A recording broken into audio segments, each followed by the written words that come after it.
रसोई में रखे चावल कैसे आपकी सोई किस्मत को जगा सकता है, यही आज कालचक्र में पंडित जी आपको बता रहे हैं। चलिए चर्चा को आगे बढ़ाते हुए पंडित जी से अगला सवाल करते हैं।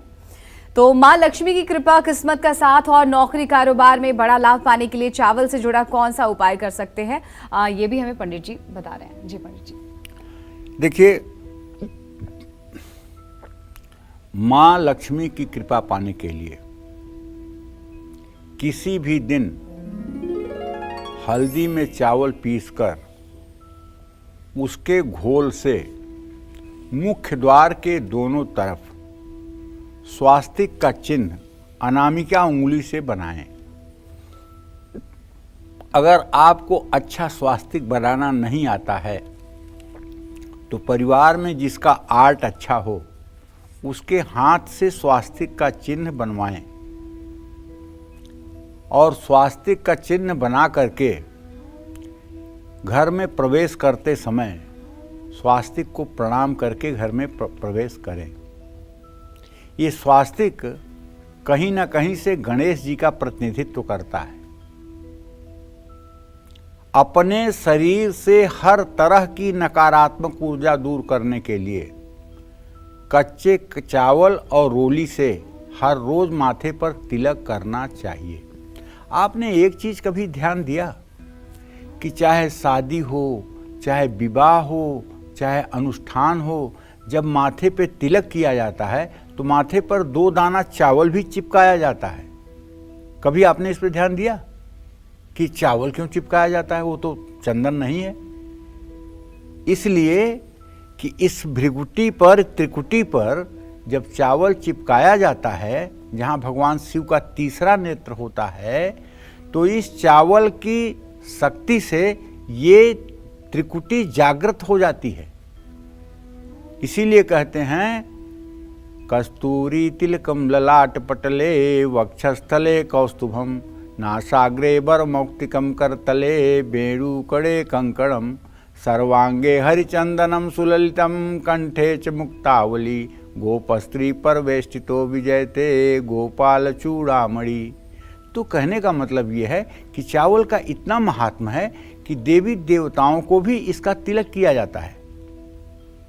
चावल का सनातन धर्म में, पूजा स्थान में बहुत रोल है। जब आप देवी की पूजा करते हैं और दुर्गा मानस पूजा करते हैं, वैसे मुझे पूरा विश्वास है कि जो मैं बताने जा रहा हूँ ऐसा भोग आपने कभी लगाया नहीं होगा, लेकिन मैं चाहूँगा कि एक दिन ऐसे भोग की आप व्यवस्था करें। अगर आप लक्ष्मी के उपासक हैं और लक्ष्मी की साधना करते हैं तो आज मैं जो भोग बता रहा हूँ, ये भोग हर शुक्रवार को आप अपने पूजा स्थान में लगाना शुरू करिए। बताऊँ? चलिए। जाति सौरभ निर्भरम रुचिकरम साल्योदनम निर्मलम युक्तम हिंगुमरीच जीर सुरभिर्द्रव्यान्वितै व्यंजनई पक्वानेन सपायसेन मधुना दध्याज सम्मिश्रितम नैवेद्यम सुरकामिनी विरचितम श्रीचंडिके त्वन्मुदे।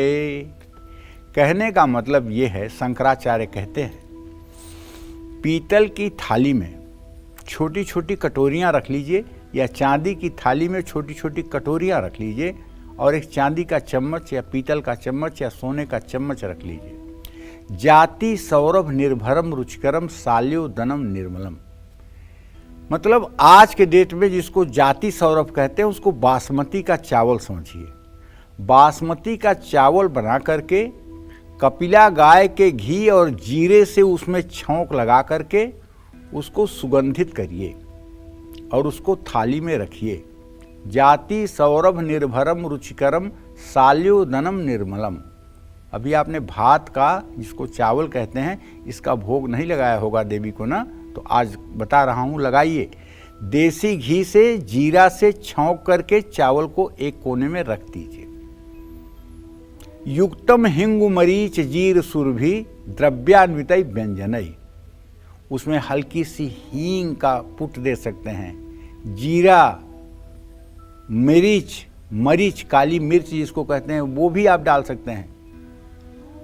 पक्वानेन सपायसेन, एक कटोरी में दही, 1 कटोरी में कढ़ी, 1 कटोरी में शहद और 1 कटोरी में थोड़ा सा घी रख करके और चम्मच के साथ उसे सुरकामिनी विरचितम, ये मान करके कि ये देवताओं की स्त्रियों द्वारा बनाया हुआ नैवेद्य है, महालक्ष्मी को प्रस्तुत करें और उसको कुछ देर तक महालक्ष्मी के सामने रहने दें और उसके बाद में उसको महाप्रसाद मान करके घर के सदस्यों को बांट दें, वितरित कर दें। जिस घर में ये नैवेद्य हर शुक्रवार को महालक्ष्मी के सामने निवेदित किया जाता है, उस घर में सर्वदा लक्ष्मी और कुबेर का वास होता है। उस घर में सदैव लक्ष्मी और कुबेर का निवास होता है। उस घर में ऋण, रोग, दरिद्रता कभी आ ही नहीं सकती है।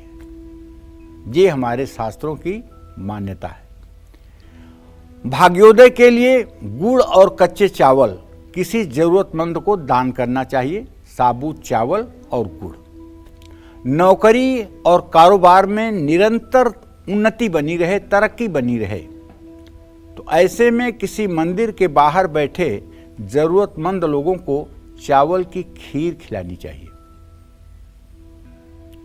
कुंडली में अगर मंगल ग्रह कमजोर है तो चावल को उबालने के बाद जो उसका माड़ होता है उसमें थोड़ा सा गुड़ मिला करके अगर हर मंगलवार को गाय को खिलाया जाए तो मंगल जनित दोष ठीक हो जाते हैं। मंगल कमजोर होता है तो क्या क्या होता है भाई?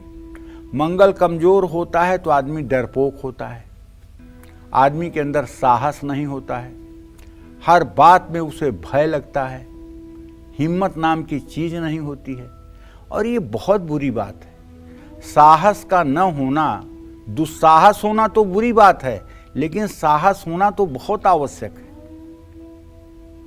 तो इसलिए ये चावल का माड़ और गुड़ अगर आप गाय को खिलाएंगे तो निसंदेह मंगल ग्रह की मजबूती आपको प्राप्त होगी, क्योंकि हमारे शास्त्रों की मान्यता है कि 33 कोटि देवी देवताओं का वास अकेली गाय में होता है। इसमें कोई संदेह की गुंजाइश नहीं है। देहात में एक कहावत बचपन से हम सुनते आ रहे हैं, गाय से को गया है, भैंस से को भया है। मतलब गाय पालने वाला कौन दुर्दिन को प्राप्त हुआ है? कोई नहीं। भगवान कृष्ण परम ब्रह्म परमेश्वर थे और उन्होंने धरती का भार समाप्त करने के लिए मानव रूप धारण किया था। उन्होंने भी अपने जीवन में अगर कोई सेवा चयन की थी तो गो सेवा ही चयन की थी। आज भी आप गो सेवा करके अपने जीवन को कृतकृत्य कर सकते हैं। जो लोग गाय पालते हैं और गाय का दूध निकालने के बाद पहले थोड़ा सा दूध निकाल करके गिलास में रख करके शिव जी के नाम पर रख देते हैं और उसके बाद दूध का उपयोग करते हैं और उस दूध को ले जाकर शिवालय में या शिव मंदिर में या शिवलिंग पर जल, दूध, बेलपत्र चढ़ाते हैं, ऐसे घरों में कभी बीमारी नहीं होती। ऐसे लोगों का अस्पताल का चक्कर छूट जाता है, क्योंकि भगवान शिव का नित्य दूध से अभिषेक करने के बाद धन, संतान, परिवार, सम्मान सब कुछ सुरक्षित हो जाता है महादेव की कृपा से। तो इसलिए चावल का अपने आप में सनातन धर्म में बहुत अहम स्थान है और चावल के ऐसे बहुत से अभी उपाय मैं आपको बताऊंगा जिन्हें सुन करके आपको लगेगा कि हाँ वाकई में ये काम करना चाहिए। जय मां विंध्यवासिनी।